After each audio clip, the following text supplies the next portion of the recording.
Shalom, saudara-saudara yang terkasih. Kembali berjumpa dengan saya dalam Gembala Menyapa edisi saat ini. Dan sebelum memulai, monggo ngeteh dulu.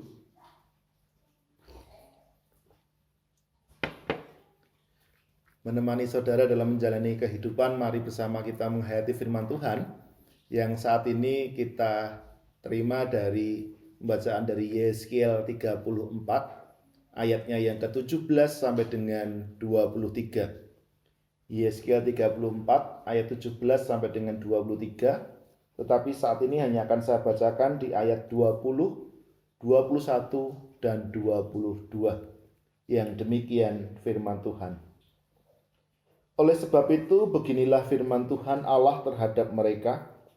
Dengan sesungguhnya aku sendiri akan menjadi hakim di antara domba yang gemuk dengan domba yang kurus. Oleh karena semua yang lemah kamu desak dengan lambungmu dan bahumu, serta kamu tanduk dengan tandukmu, sehingga kamu menghalau mereka keluar kandang. Maka aku akan menolong domba-dombaku, supaya mereka jangan lagi menjadi mangsa, dan aku akan menjadi hakim di antara domba dengan domba. Demikian pembacaan firman Tuhan. Yang berbahagia kita yang mendengarkan firman Tuhan dan melakukan dalam kehidupan sehari-hari. Haleluya. Saudara-saudara terkasih, tema kita saat ini adalah iri, no. Saudara-saudara terkasih, kalau kita melihat kehidupan yang kita jalani sehari-hari, sifat iri hati adalah salah satu sifat negatif, tetapi seringkali itu kita temui dalam kehidupan sehari-hari. Seringkali kalau kita melihat anak-anak kecil, entah itu anak kita, entah itu cucu kita, atau keponakan-keponakan kita, ada orang-orang yang ada di sekitar kita, seringkali mempertengkarkan sesuatu yang dimiliki atau dimiliki oleh orang lain. Seperti misalkan tentang pemberian oleh orang tua, tentang fasilitas yang diberikan, tentang makanan, dan ada banyak hal yang bisa menjadi sumber pertengkaran bagi mereka. Ketika satu merasa kurang, maka dia ingin mendapatkan bagian yang lebih. Padahal kalau dilihat, kalau dirasakan, apa yang sudah didapat itu sebenarnya lebih dari apa yang sudah diterima oleh saudaranya. Tetapi pertengkaran dengan saudaranya karena iri hati seringkali tidak terhindarkan dalam kehidupan sehari-hari. Nah, saudara-saudara terkasih, seperti sebuah penyakit, sifat iri hati itu juga menjangkiti kehidupan orang-orang Israel. Nabi Yeskiel ketika melihat kondisi tersebut, maka kemudian memberikan kritik yang keras kepada bangsa Israel, ketika bangsa Israel yang ketika itu hidup dalam pembuangan mengalami penyakit iri hati yang kronis. Kesengsaraan karena para pemimpin bangsa Israel yang lalai menjalankan tugas sebagai gembala itu dialami oleh mereka, tetapi juga permasalahan yang kesengsaraan yang mereka alami juga karena bangsa Israel sendiri yang saling menindas satu dengan yang lain. Yang kuat menindas yang lemah. Yang kuat mengambil manfaat dari kekuatannya dari orang-orang yang lemah. Maka kemudian Allah melalui perantaraan Nabi Yeskiel itu menyerukan supaya para pemimpin dan juga orang-orang Israel itu kembali bertobat dari kehidupannya yang tidak baik itu. Allah kemudian menunjukkan dirinya sebagai sosok hakim yang adil, yang akan memberikan hubungan yang baik, yang akan memisahkan antara domba yang kuat dan domba yang lemah. Allah melalui perantaraan Nabi Yeskiel ini menyerukan terhadap segenap umat Israel untuk memperbaiki sikap moral mereka. Mereka diajak semuanya untuk saling berbuat baik kepada sesama mereka. Hal ini berarti mereka kemudian harus memperbaiki sifat-sifat buruk yang selama ini melekat dalam kehidupan mereka. Dan ini kemudian ditegaskan oleh Allah menjadi sebuah prasyarat kalau bangsa Israel ingin dipulihkan kembali oleh Allah, maka hal-hal yang buruk yang selama ini mereka lakukan, salah satunya adalah sifat iri hati, itu harus segera dibenahi. Hal-hal yang buruk yang mereka lakukan termasuk iri hati harus mereka hilangkan dari kehidupan sebagai umat pilihan Allah.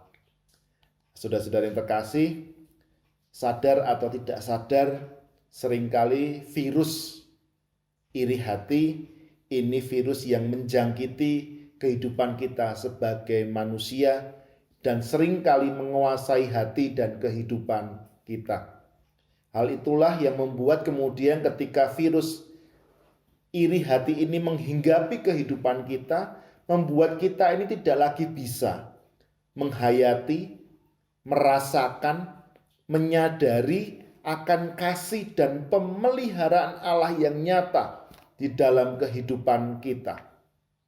Iri hati menjadi penghalang bagi kita untuk merasakan karya Tuhan yang nyata dalam kehidupan kita sehari-hari. Oleh karena itu, marilah kita semuanya berusaha dengan semaksimal mungkin supaya kita mampu menjauhi sifat iri hati yang menguasai hati dan kehidupan kita, sehingga hidup kita ini penuh dengan ungkapan syukur, penuh dengan kemampuan untuk bisa mensyukuri atas segala kebaikan Tuhan yang senantiasa diberikan dalam kehidupan kita, dan kita kemudian juga diingatkan supaya kita senantiasa mampu melihat, menghayati akan pemeliharaan Tuhan yang nyata dalam kehidupan kita. Saudara-saudaraku, Tuhan sebagai Sang Gembala yang agung tidak pernah berhenti berkarya, memberikan yang terbaik dalam kehidupan kita. Tetapi apakah kita mampu melihat dan menyadarinya? Salah satu kuncinya adalah dengan menghilangkan iri hati yang membelenggu kehidupan kita. Tuhan memberkati saudara-saudara sekalian untuk mengalahkan iri hati yang membelenggu kehidupan kita. Amin. Saudara-saudara yang terkasih, sebelum kita mengakhiri Gembala Menyapa ini, kita akan mendengarkan kesaksian pujian yang berikut ini. Selamat menyaksikan.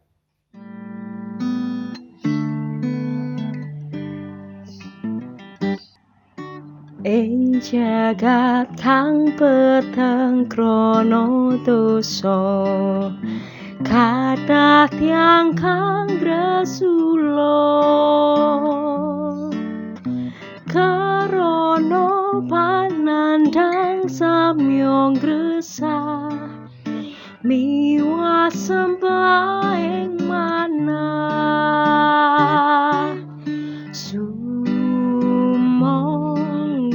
Gusti ngagem kawula mrengetno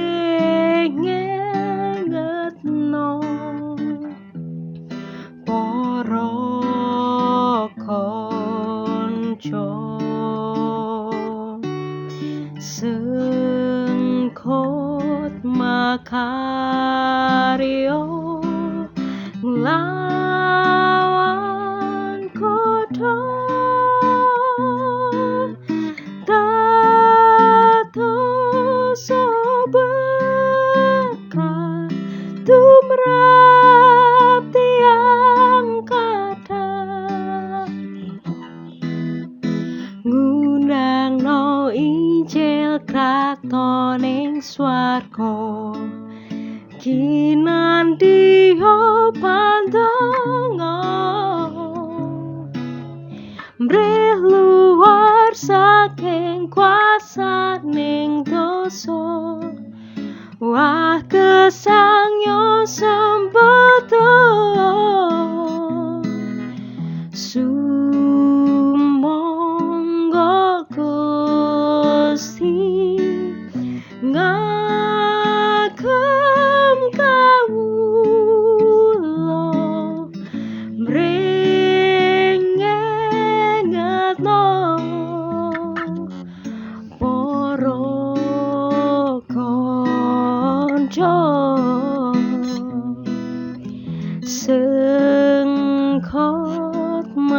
karyo lawan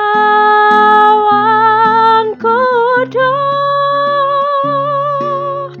tatoso berkah tumrap tiang kathah tatoso berkah tumrap tiang kathah.